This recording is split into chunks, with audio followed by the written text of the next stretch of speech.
So hi hello' নমস্কাৰ ৰাইজসকল, মোৰ ব্লগটো মই আজি আৰম্ভ কৰিবলৈ লৈছোঁ। মোৰ শাহু মাহঁত কঠীয়া তুলি আছে। মই অলপ ভিডিঅ'টো বনাই পেলাই দেখাইছোঁ।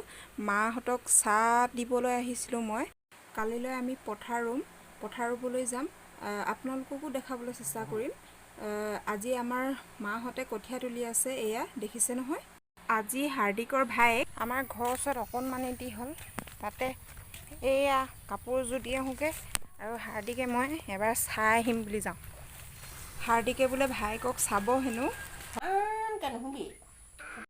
এয়া অলপ ফুৰি আহি ছাগলীবিলাকক চাইছোঁ। ছাগলীবিলাক মেলি দিছোঁ, অলপ চাপৰ খুৱাইছোঁ, অলপ চৰাইছোঁ। সন্ধিয়া হ'বলৈ হৈছে লাহেকৈ।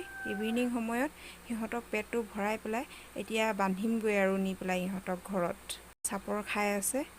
এইকেইটা দুইটা অলপ বিটেলৰ পোৱালি, এইকেইটা লোকেল হয়, সিহঁতৰ মাক। বান্ধোগৈ আৰু এতিয়া ছাগলীখিনি। অলপ বজাৰলৈ গ'লোঁ ফল মূল কিনিবৰ কাৰণে, হাৰ্দিকৰ কাৰণে। ভিডিঅ'টো চোৱাৰ কাৰণে ধন্যবাদ। বাই।